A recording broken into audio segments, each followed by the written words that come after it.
What would you guys call a place where you can get high quality pizza, savory pastries, and artisan ice cream all under one roof? I don't know either, but today I'm gonna show you guys a place that attempts to answer that question. Hope you guys are super excited. I know I am. It's time to get food.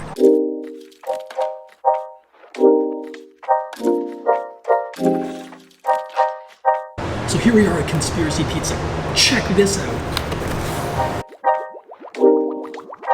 At this joint in the Leaside neighborhood, clever names, great dough, and creative toppings conspire together to take your pizza obsession to that next level. I went with the pizza that they call the Bay of Pigs.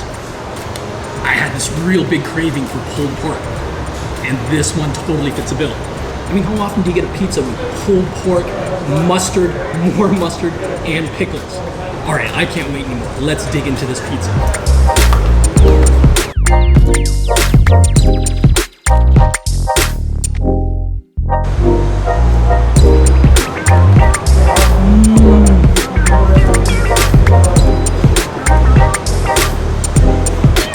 My name is Dan Rios. I'm the owner of Conspiracy Pizza. I started cooking a long time ago, so I had the misfortune of graduating into the Great Recession in 2008. Jobs were not plentiful, especially in my field. I studied science, had a Bachelor of Science, and randomly ended up working at Kaplansky's Deli as my first job. It was a heck of a first job, pretty chaotic there, but I learned a lot, had a lot of fun, and kind of fell in love with food right away. I knew it's what I wanted to do, and just kind of had to figure out how to make a career out of it at that point. So let's start with the base of this pizza. Nice thin crust, a little bit crisp on the bottom, not like hard and crunchy like a cracker, but it does have a little bit of chew there. The other thing I'm loving is the sweet mustard sauce that they have on there. You saw when he was finishing the pizza up, he was just drizzling all of that mustard sauce on there. I've never had a mustard sauce on my pizza before. But the absolute star of this pizza is that pulled pork. That nice, sweet, tangy, smoky flavor. We have excellent smoked meats and access to smokers. Let's put smoked meat on pizza. And that immediately was kind of the start of it. So the Conspiracy's been there from the start. That pizza has brisket and onions and jalapenos on it. We started doing pulled pork and bacon. We cure our own bacon and ham. Again, having access to the smokers allowed us to do that. And then we just started pushing the envelope pretty early on. So one of our first employees, Galen, said, hey, can we turn French onion soup into a pizza? We're like, that's a crazy idea, let's try. So we caramelized onions and beef fat, put it on a white sauce pizza with Emmental and cheddar, and the end result is French onion soup on a pizza. So from there, that pizza was popular, the Bay of Pigs as well, which is a take on the Cubano sandwich. And we knew there was an appetite for innovation, so at that point we just kept pushing the envelope, you know? We're trying to get more into seasonal stuff, so we have a corn pizza on the menu now, has fire roasted corn on it, cherry tomatoes, mushrooms, and just trying to see how far we can go. Still maintaining a good product, but trying to innovate, be creative, and just use what we have to our advantage. I mean, I'm all for classic pizzas, but having something that hits a little different, yeah, I can get behind that too. Oh yeah, Conspiracy Pizza, they're doing it right. That was some good pizza. Now let's move on to those patties.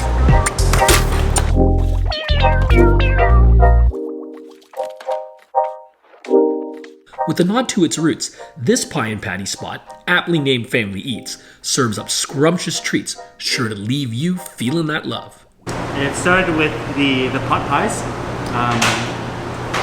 When I started making the pot pies about 2-3 years ago, it was originally to recreate a childhood memory that my mom, from my mom's chicken pot pie, and I just tried to make her own pot pie, and over the years I just ended up making my own version, and that's kind of the origin of Phamily Eats. It's like nostalgic childhood favorites, at least from my childhood. Right. And the patty, I think the patty was the one that just like, you know, started the company. Oh yeah, okay, let me crack one of these open so I can show you guys. Oh man, the steam just coming right through that filling. Look at that. So they do two types of patties here. They do both beef and vegetable, and I got one of each. The beef comes in 2 different spice levels. You can get it as spicy or mild. I, of course, went with the spicy. Take a look at that nice beef filling in there. Oh, I can smell that spice. And that's what makes these patties unique. It's their Family Eats special spice blend. Let's give this one a try. Starting with small bites because it's so hot. Oh, okay. It's that burst of flavor. Woo. And it does pack a little bit of heat to it. All right, and this next bite, I'm gonna try to get more of that crust over there.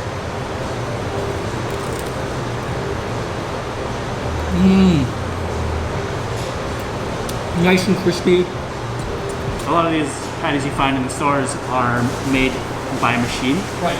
The whole process, you know, mixing the dough to folding the dough and cutting the dough, it's all done by machines. Right. And we hand crimp ours. We do use machines too, but like at the end of the day, it's 90% of it's done by hand. Because it's crimped by a fork, you're creating surface area because the fork flattens the pastry out and you get these little grooves. That gives it that unique, crunchy texture that you don't find in a regular patty. You can just taste how flaky and how buttery that crust is. I just want to clarify that there is no butter. Oh, there is. It's dairy free. Like all my products are dairy free. Oh, that's impressive because now you're getting that rich flavor in there. Yes, exactly. The dough took me a year and a half to get to where I am today. It's like when I started in my condo, everything was hand rolled. You know, like you had that dumpling wooden stick roller. Like I was doing that by hand, and then I was making 500, 700 patties like a weekend, which is insane. And now I think about it, I'm like, I mean, even though it's crazy, like I loved it. I loved rolling each pastry out by hand. Any beef patty place worth their salt is going to make sure that their filling is absolutely on point. But it's those extra special places that also take the same care with their pastry. And here at Family Eats, they nail it.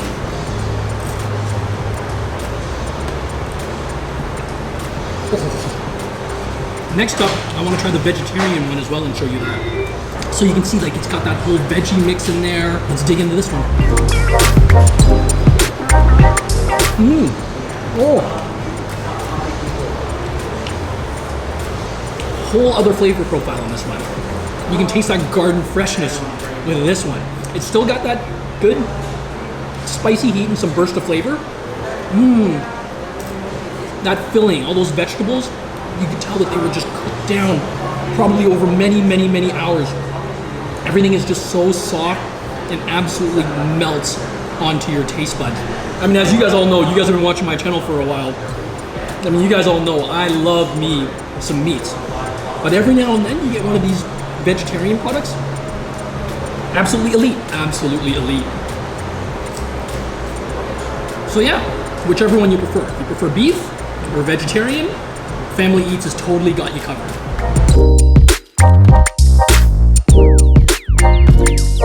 If you're craving a cool treat made with top quality and natural ingredients, then Churnt Up is the spot where you need to throw down.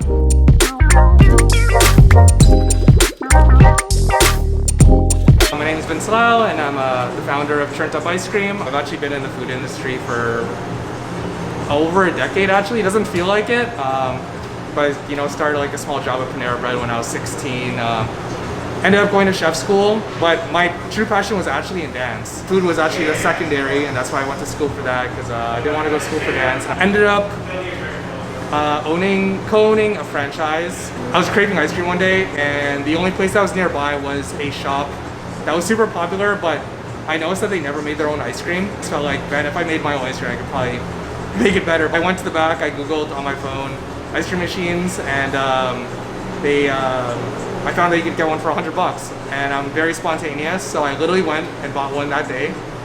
Went home, started trying to make some ice cream, and within like 1 or 2 days, I made a batch that was like really good. I gave it to my employees, and they thought it was really good. And then just being the spontaneous person I was, and with my connection still with the dance community, I messaged one of my friends if I could sell at a dance workshop, and he was like, It was something that was very, very unheard of at dance workshops, selling any type of food, let alone ice cream. But he was down for it. He's like, why not? Let's do it. It sounds fun. And people just went absolutely crazy for it. They were like, oh my God, this is so good. How long have you been making ice cream? I'm like, literally like a week. I don't know what I'm doing. I got 2 flavors of their ice cream. Look at how thick and rich and creamy it is. This one is a raspberry dark chocolate.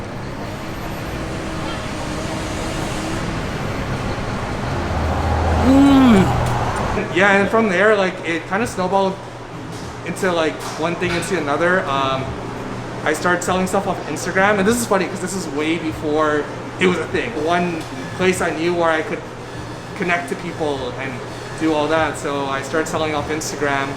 There's just so much fear going into getting a store, tons of money that has to go into it, but being able to sublet a spot, a smaller spot, and be with people that I know and trust and look up to, like, it really helped the situation. So one of the things he was saying was he was really proud of how on point his fruit flavors were.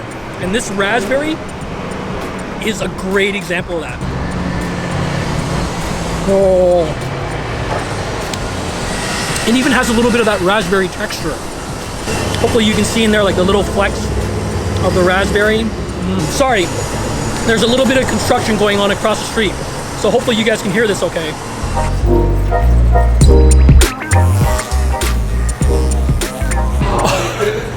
All right, so it was a little too noisy with the construction there.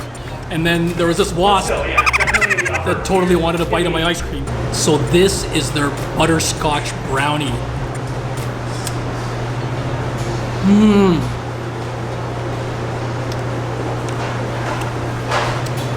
Ooh, that brownie is nice and dense. It's got a nice chocolatey flavor to it. And you can see on there, they use all natural flavors. The color of the ice cream, you know, isn't that bright neon color. I think if you've seen some of my previous videos about gelato and ice cream, you know, I mentioned that. And it's just a sign that they focus on the quality and they focus on that natural taste. It's funny because I feel like Toronto is actually low-key one of the best places for ice cream in all of North America. I've been to other places that have tried a lot of different ice creams in different places, but something about Toronto, a lot of people are really good at making ice cream.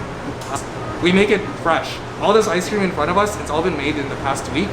Only using real ingredients. I don't use any chemicals, no stabilizers. Everything is like made the old-fashioned way. I think that's the proper way, and I feel like over the past decades, we've just lost kind of the art of ice cream, but it's kind of coming back. I'm gonna go back to that raspberry.